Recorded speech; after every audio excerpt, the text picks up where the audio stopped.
Today, we're talking to Tom Imboden, SVP of Revenue at Flexpress. Tom spends a lot of time talking to media publishers, and in the last few years, many of these talks have been around AI. Hi, Tom. Hey, Dennis, how are you doing? Doing well, thanks. Thank you for coming to us today. Of course, yeah. Looking forward to chatting. Yeah. Tom, there is no doubt that AI changes the way people search for information online. We now have AI chats such as ChatGPT and AI overviews in Google search results. They still show links to websites, but people sometimes don't click them because they already see the answers they are looking for. You are working with many high traffic websites. Can you share some numbers? Is overall traffic to content websites decreasing? How does it affect revenue from ads? So that is obviously in the media and publishing space, the elephant in the room, right? There's no question that with the introduction of chat experiences, LLMs, Google AI overviews, that is having an impact on publisher traffic. I was looking at some of the numbers today just across our client base. I'd say generally the trend we're seeing is some impact, but not across the board. And I think that's probably consistent with a lot of publishers is that certain categories of website, the type of content you are actually producing may be more impacted than other types. So I'd say generally what we've seen with our customers, fortunately, not a major reduction that I'd say is consistent across the board, but people are being impacted across the industry wide. Not just our customer base. A couple of data points I can share. We were at a conference back in May, and almost entirely in the room of the people that were there, executives across B2B, B2C publishers, everyone was feeling some type of impact. Shared on stage was one of the leaders at New York Post. They said they had lost 40 million users year over year. And two of the other executives on stage at very large B2B publishers, 40 to 50 plus brands in their portfolio, had said somewhere between 20 to 40% across their portfolio, a reduction in search traffic. So it's absolutely there, right? People are certainly feeling that impact. I think, the generally understood numbers are somewhere between 30 to 40% of referral traffic when AI overviews are present on Google. You're seeing that type of reduction in click-through rate. So before, right, people searching in Google, they're going to click on the link to find the information. Now AI overviews are, essentially reducing that by 30 to 40%. So it's a very real challenge and problem.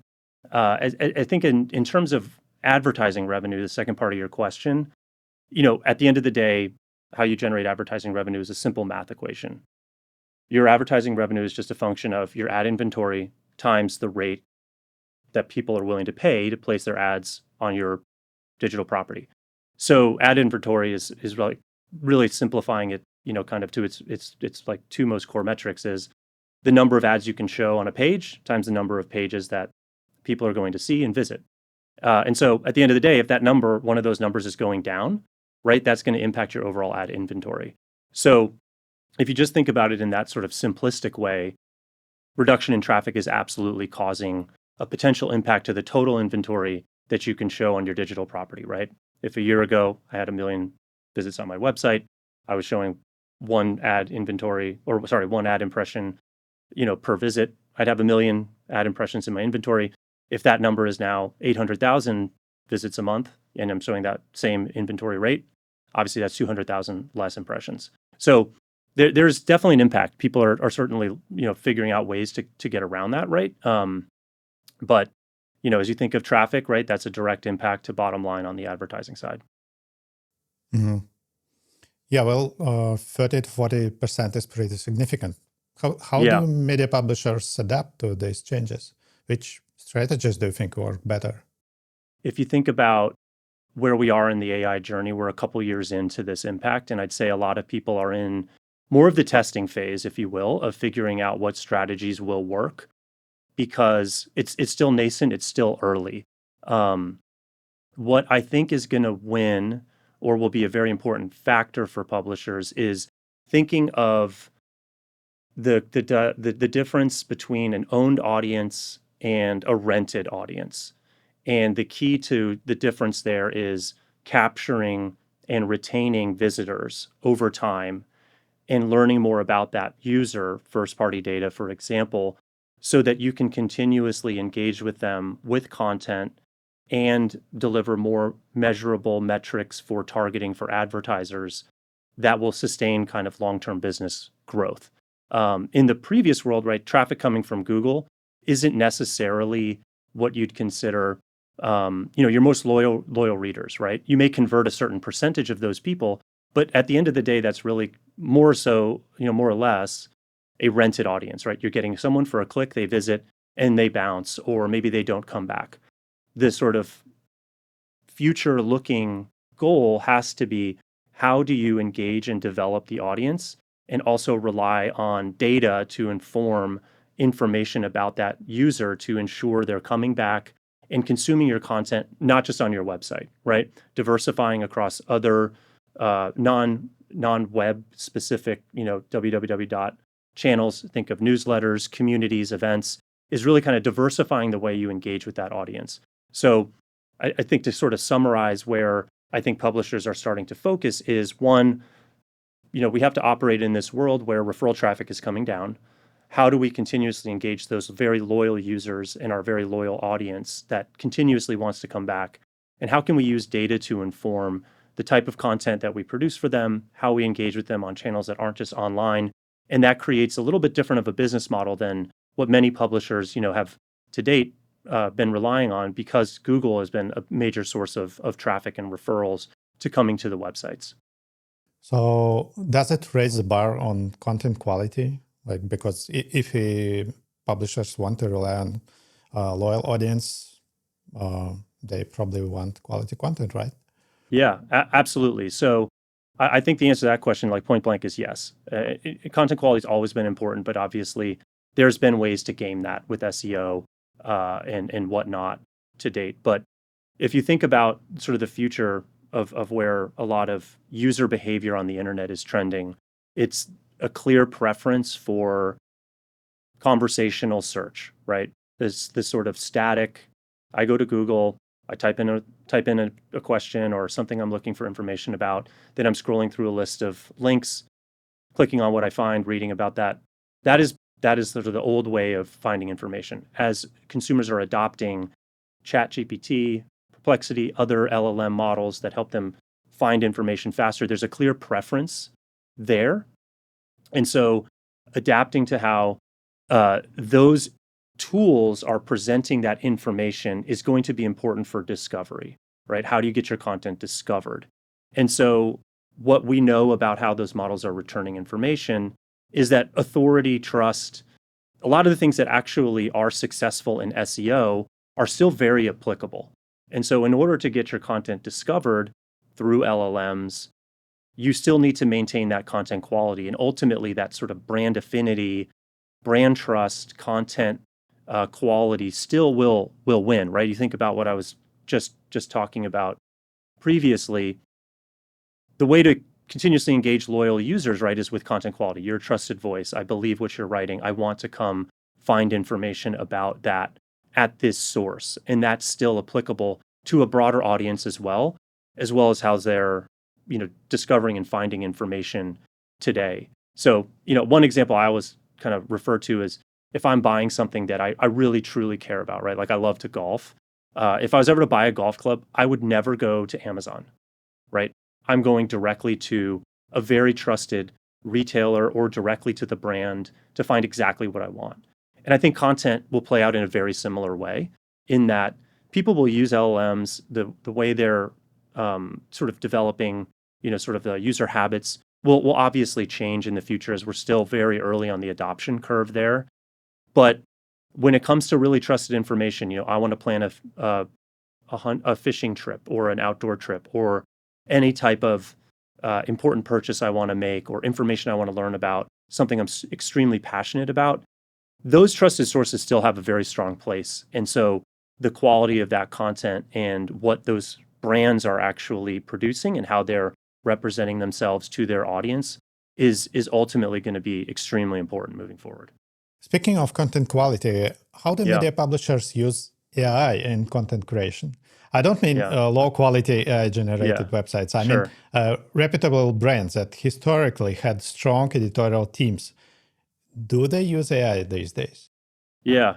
It's a hot button issue, right? Is there's a bit of an existential question there is, people that rely on creating content as a livelihood feel, uh, threatened, and rightly so, right? There's ways that those models can produce content extremely fast and, ostensibly cheaper, in a sense, right? So there is this push and pull of how can I generate efficiency in our publishing workflow versus maintain authority and human perspective, because ultimately that is where, tying back to the things we were just talking about with brand authority, you have to ensure you're maintaining that even if you're using some AI tools in your workflows to help expedite or drive efficiency or reduce what you'd consider more like rote work for producing content. So what I've typically seen, across, our customers, are just from talking to people in the industry, is a lot is focused around, workflow enhancements that sort of feed into the process of creating content. So less of generate this and I edit it, right? And more, what are some good suggestions for headlines, helping me find sources? Can you summarize this complex idea and then I can expand upon it?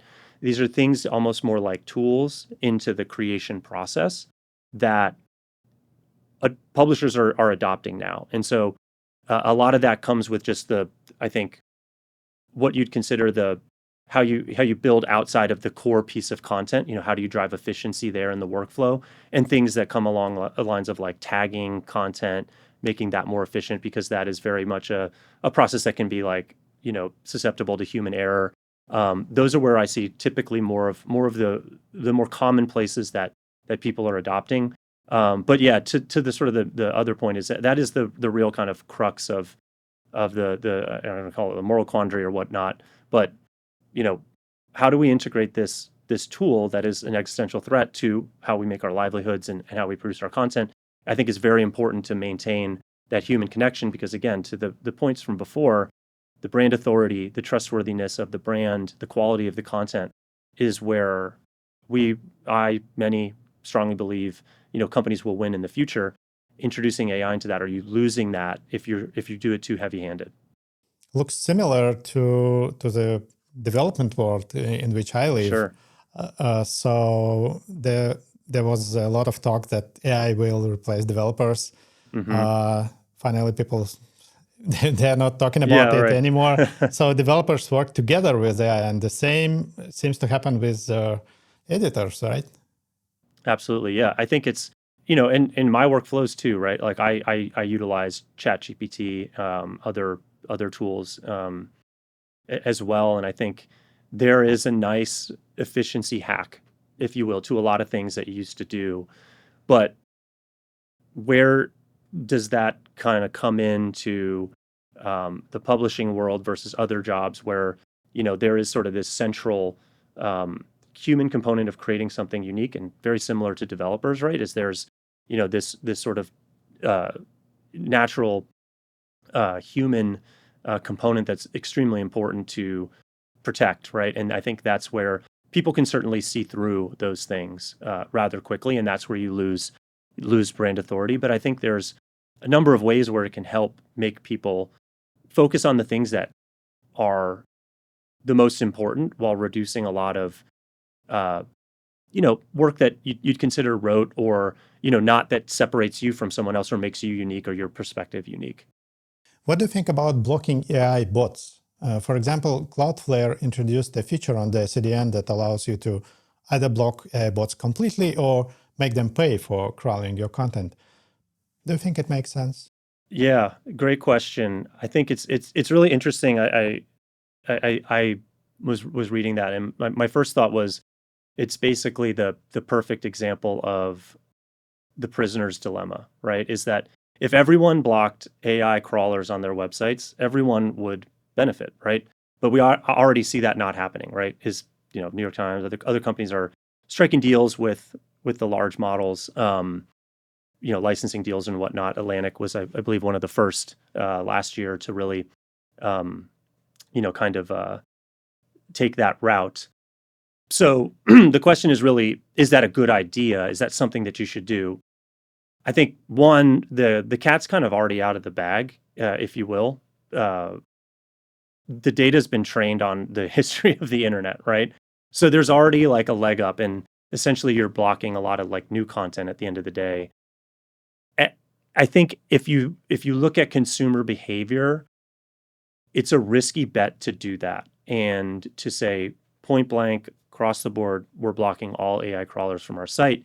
Because if the trends are continuing to say people are using ChatGPT, Perplexity, Claude, et cetera, other LLMs to discover information that they typically go to Google for, like you're going to be turning off that spigot, right?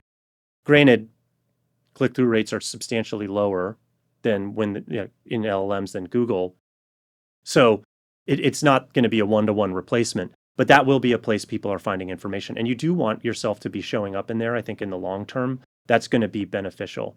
So then the question becomes like, how do you kind of think about the future of your content, what you want discovered and how? And I think there's a case in the future of having categories of content that sites publish that are intended for discovery in LLMs, in search engines, et cetera. And then there's a class of content that is not, right? It's sort of proprietary and I'll call it a walled garden, if you will. But things that are extremely valuable to the brand that you may not want to expose, that you want to use to drive users and visitors in your audience to come back to your site. And that might be a way that the future world somewhat changes, right? That's just sort of a hypothesis I have and a thought that we have is how things might change in the future. But I think it's an interesting question, right? Is that it's a very new development of having the ability to block them or charge them, right? Which, I mean, again, would they pay for it? That's a whole other question. So I think that will be an interesting one to track. I would generally like to summarize my point would say, I think it's a risky bet to do that unless it was done across the board. And right, I think that gets back to the prisoner's dilemma of if everyone did everything in the collective's best interest, it would work out. But people are inherently self-interested, and so there is always that push and pull. So it'll be an interesting one to track for sure. It's a great question. Okay. Let's briefly talk about the Flexpress product. Sure. I'm familiar, of course, with Yes. it because we've been development partners for years. Yes. But you're probably the best person to present it. What Sure. makes it different? Yeah. No. Thanks for the little plug here. And Ivelum's been a great development partner of ours for years. So always glad to talk with you, Dennis, and appreciate all the hard work you guys do for us.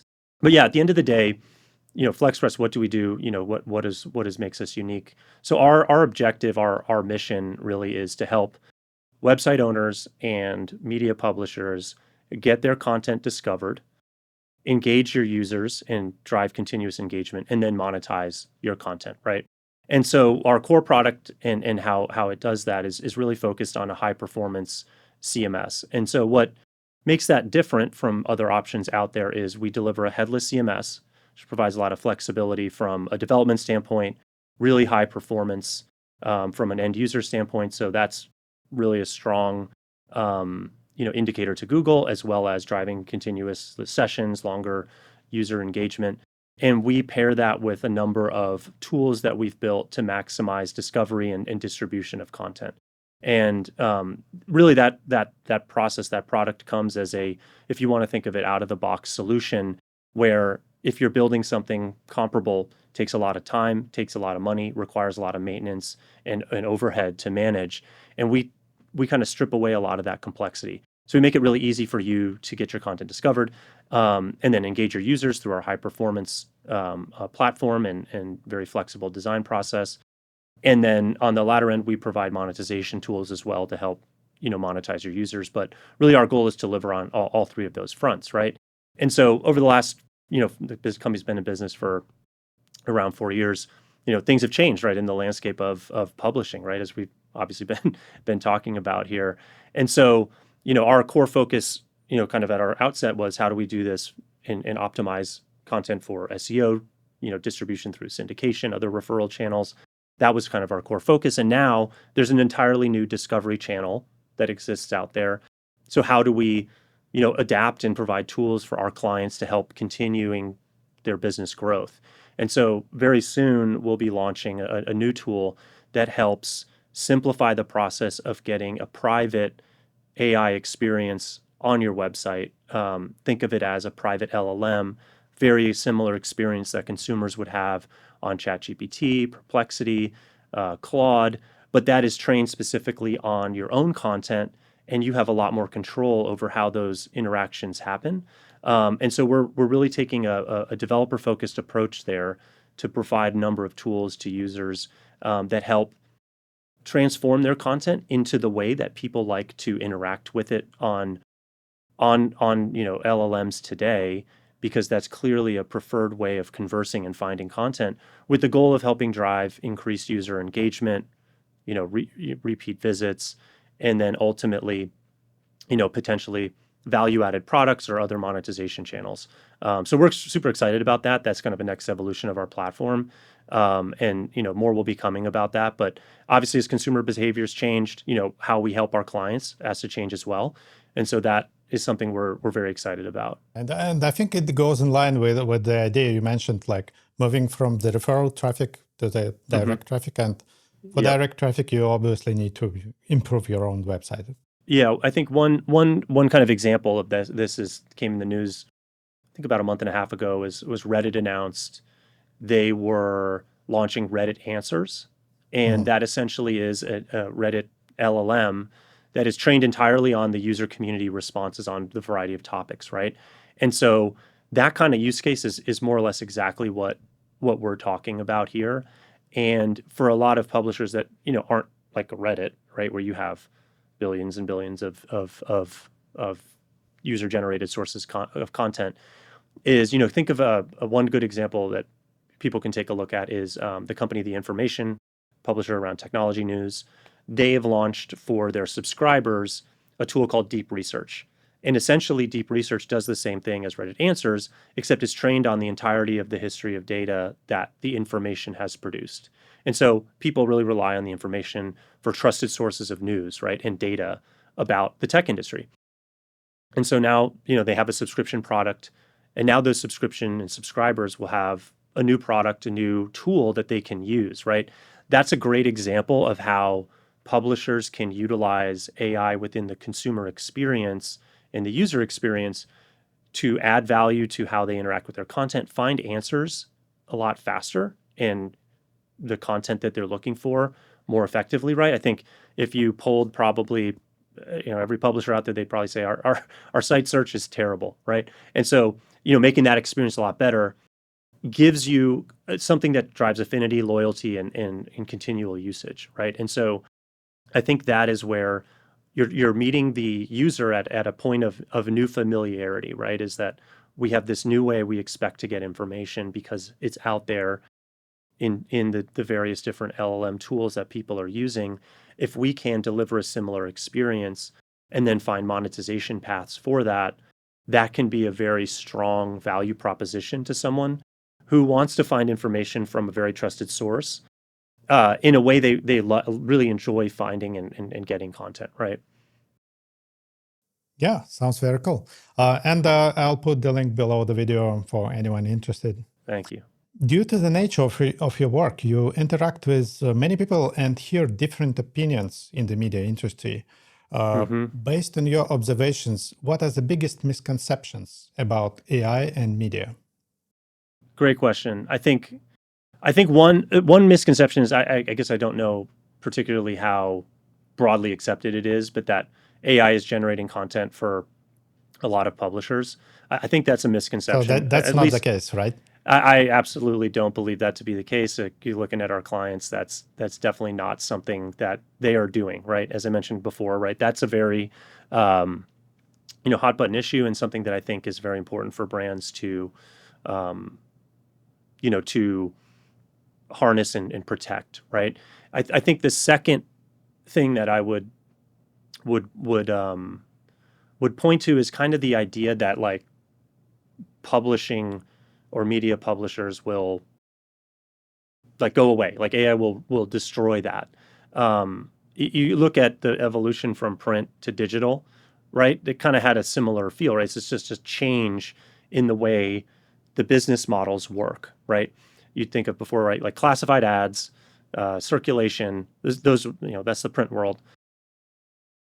You move to the internet, it changes, right? How ads are done, different ways to monetize an audience. Newsletters are much different from printing a newspaper. We're now in a different type of shift. There's durability to content. There's durability to brands that withstand, shocks to the system and disruption. And so I think the concept that like all publishers will die or whatnot, which is like seems like people are concerned about, obviously, I think is a bit overdone.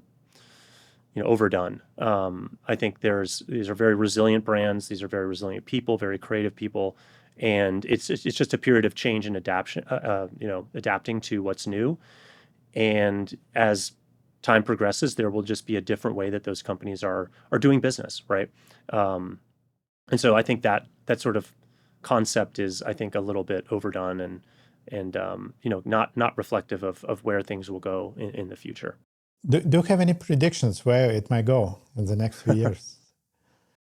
Predictions games are always fun. I think what's going to be interesting is to see how AI and browsers, like the browser experience, may change. Right? There's Mhm. Dia is kind of come out there, right, as a new thing, and then there was a couple weeks ago, Perplexity trying to buy Google Chrome. I do think there can be a very different way that websites will look in the future, right? We have kind of a very specific concept of what a media publishing website looks like today. There are different ways they're designed and whatnot, but at the end of the day, it's a very like similarly structured, right? You have a homepage, you have a content hub that's like based on categories of interests you write about that you can sub nav to. There's related content that you find, things to that effect. I think there's a case that once AI is more integrated into and there's more comfort with how AI is integrated into like a user experience, websites may be very personalized to end users when you visit them, right? Because you may know more information about the person, or depending on how you arrive at the website, it may dynamically paint itself. Things like that I think are absolutely within the realm of possibility. And if you want to take it to like the furthest extreme, like I've heard people say, like maybe you land on a website and it is just like a chat experience. You enter something you're interested in finding out about, and then it will create the website once you type in that prompt or something like that. I mean, there's some out there ideas, but I think based on how browser experience and searching behavior changes, the way that websites look today, I think will change. And so I don't know exactly what that will be, but I think there's some interesting ideas out there.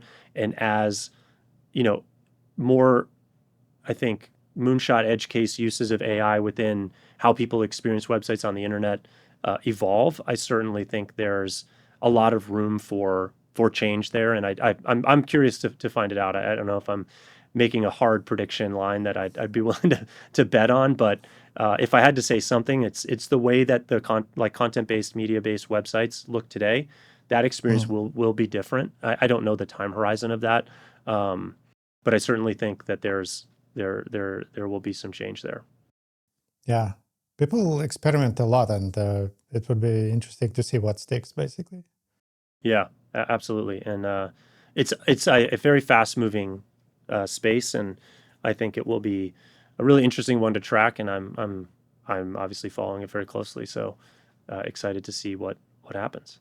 Yeah, well, I think that's all I have for today. Tom, thank you so much for joining us today and Yeah. for all of the insights you shared. We live in an exciting time with all these changes happening so rapidly. We do. Yeah. Happy to join, and really enjoyed the discussion, and hopefully people found some of the questions and responses interesting. I think it's very, very thought-provoking, very interesting time, and happy to share my perspective, and happy to come back on anytime. Thank you. Great. Thanks, Dennis.